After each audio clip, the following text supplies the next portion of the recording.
Welcome back, everybody. This week in our Watchmen breakdown, we are on chapter 4 of Watchmen, a great issue that really highlights Dr. Manhattan, gives us a ton about the most powerful character in the Watchmen universe.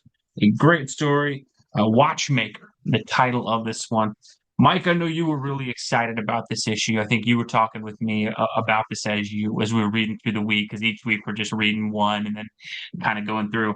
I know there was a lot about this that kind of stood out to you, about the historical context and some things you took from it. So I'll kick it to you first on this with issue 4, Watchmaker, chapter 4, Watchmen. What struck you about this issue, sir?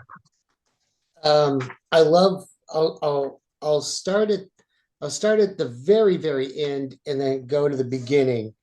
But I love this famous quote from Albert Einstein that says, "The release of an atom has changed everything except our way of thinking. The solution to this problem lies in the heart of mankind. If only I'd known, I should have become a watchmaker." And that's a famous quote from Albert Einstein. And you can kind of imagine it, Alan Moore's mind, that quote kind of sticking with him as this issue is just really, and here's the cover from the issue, is Mm-hmm. just really Alan Moore speaking through Dr. Manhattan as he observes the state and the condition of the world and war and what he feels about war in particular. And I just love how he breaks it down. And then when I was reading it, and listeners, if you follow me here, you probably understand, like, when you're rereading this book after, of course, you've probably seen the movie, which was a great adaptation in my view. This series of events, my mind kept going back to the movie and hearing the voice of Dr. Billy Crudup. Manhattan Yeah. as Yeah. it was spoken by the actor, as I was reading the panels. And it's just, such introspection, as well as his thoughts on everything as he goes through, this man who, through an accident, of course, science fiction accident, really takes the superheroes out of the golden age and into the silver age of this fictional world. The Minutemen becoming the crime busters. And, there he is on Mars with all his reflections, and going back and forth in time. And it it seems to be a lot, the time skipping that he does, but he's trying to take you into this character's mind as well as expound on his thoughts about mankind, humanity, and the state of war, that perpetual war that the world finds itself in, even after the atomic bomb. Yeah, I think one of the greatest things about Watchmen is there's no character that ever gets left behind in terms of development. I think the great thing that Moore does such an amazing job is you and I talk a lot about them balancing real world issues with comic books and things like that. And there are absolutely real world issues that are being delved into in Watchmen. But Moore is always so great at weaving the comic book universe into it, where if he's expanding on a point that you maybe don't like or don't agree with, it's never so distracting that it takes away from what's happening on the page and from the characters that you're reading.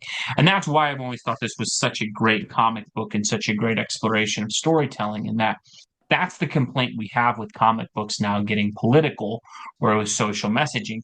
It's not necessarily the social message in itself. It's the fact that the comic book, the superhero portion, the superpowered escapism universe gets left behind at the expense of that. And Moore is so brilliant in weaving those two together. And I think this issue might be the best example of that, of this sort of jaunt through history with Dr. Manhattan and how all of this sort of builds and kind of crescendos to the moment that he leaves Earth for Mars. It's just a brilliant exploration from a storyteller and how to do that. And I love this panel of him and these panels of him and his father. Dave Gibbons does a great job of illustrating, his father, the watchmaker, and just throwing out the old, um, all this old stuff is useless now that the atomic bomb is here, and how Dr. Manhattan is kind of reflecting on that. And of course, Alan Moore is also reflecting on that, how everything changed with the atom bomb, but then nothing changed, in man, which was, the quandary that we find ourselves in today. And of course, the characters in the story find themselves confronting too. So it was, the cogs of the old watch just like being thrown out onto the street. Hmm. And uh he builds the watch theme through everything, and then his girlfriend's watch gets broken. He's like, oh, I can fix it. But then, in the middle of the story, the broken watch is what he's going, the fixed watch now, it's in his jacket pocket inside the experiment room, Hmm. and he goes in there and gets trapped. Again, he's trapped by the past, this old device that his father thinks is, no longer relevant. And then, the new technology is what destroys the old character John and turns him into Dr. Manhattan. It's just, so many levels of awesomeness, weaved into the story. I mean, every panel is multi layered with elements of the story of the past, what's to come, the present, and also the author's, voice in there, trying to speak to the reader about the condition of humanity and the world. I Well, mean, and I think what he does so well is that linear kind of storytelling break that happens in this, where you're cycling from the past when he's a childhood to his early adulthood to the accident to him rebuilding himself to the future to all these things, right? It's such a brilliant storytelling device to put you in the mind frame of Dr. Manhattan because he is absolutely the hardest character to understand in Watchmen. And the way they write him, he seems so distant and so cold. This issue is so great at explaining he just doesn't view the world in any way like we do. And I think that the way that he told the story, it hits so well, and it could have come across as lame or confusing. I think this is something that in a less talented writer would have derailed the story and honestly could have been the jumping off point for a lot of folks. But like you said, interweaving the story of the watch and the quote from Einstein and just all the different ways that pivots through and then kind of shows watch the character of Dr. Manhattan, man, it just delivers. And it's so weird. And that Dr. Manhattan's probably the Watchmen character I least have cared about in the story when you read it. Rereading this for probably the fifth or sixth time, this issue just sticks with you a little bit more. And you realize even how much this character, he feels everything. It's just he expresses it so differently. I thought that was so great. even this page here of him having a fight with his girlfriend, Hmm. and how a real person would react, and it was just an average spat between people.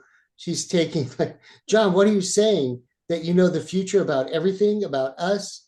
And then she goes on a tangent about, what are you, Mr. Know-it-all kind of thing? And we've all had those spats with our spouses before. And but it's so relatable, and yet he has this, superhuman element with Dr. Manhattan, who does know, what's going to happen. So you can tell me what's going to happen to me, and he's like, talking about, he's reliving that argument in the past, but it's very human, it's Hmm. very relatable, and so it helps you relate to the surreal part of the story of this character that No, is I think almost you omniscient. it's a really difficult, and I think this is interesting because people talk about how Superman is sometimes hard to write because he's so powerful, right? And Yeah, Dr. Manhattan's probably that to the nth degree as far right. as the powers and knowledge and all that. And so I think this issue actually becomes almost the most important issue of the series, in my opinion, of the 12. In that, if this doesn't hit and you don't care about Manhattan at all, he just becomes the MacGuffin in the story where it's just this guy does whatever he wants to do and is conveniently there for the plot. But putting this perspective in him, outlining why he is the way that he is, it really just makes the rest of the story click. And that's the weirdest thing is Rorschach is, whether you hate him or love him, whether you agree with him, disagree with him, wherever you may be, he's an understandable character. Same with Night Owl, Ozymandias, all these. They very closely fall within the tropes of most comic characters. Manhattan is probably the most different out of your standard superhero stories. And if Moore hadn't gotten him right, I think the whole thing falls apart. I was It, just so impressed when I read this issue about, man, like how much he nailed the precise things he needed to build Manhattan up to a character that you care about, even though he's so unfeeling in the story. yeah, and kind of walking through the world with a new set of eyes, and then and of course those eyes do wander, to the new young team member of the Crime Busters, and and his wife gets angry, and then they split up. But it's very relatable. It brings a human quality to him, and you could tell in this series, taking the time to write an entire issue just about this character who's very complex, really helps nail the story down. And you could tell it was necessary, but Alan Moore's just an amazing writer, and he could tell that story the way the reader needed to read it in order to have some understanding of Manhattan. And taking the whole issue to do it is just brilliant, while still building the story, the Advancing the meeting with plot, moving everything forward. Ozymandias, and bringing it forward, and his understanding. Oh, there was another page here. His understanding of the comedian. Once again, he brings it in. Where is it? I marked it. Now I've lost it. Hold on, I'll get it. Where he? Oh, right here. I'm right on the page already. Mhm, Um, he says, "I'm in Saigon." This is when he's in Vietnam, and he meets mhm. up with the comedian again. Blake is interesting. I've never met anyone so deliberately amoral. He suits the climate here, the madness, the pointlessness of butchery.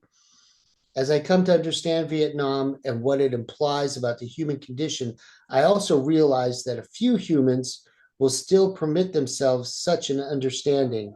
Blake is different. He understands perfectly, and he doesn't care.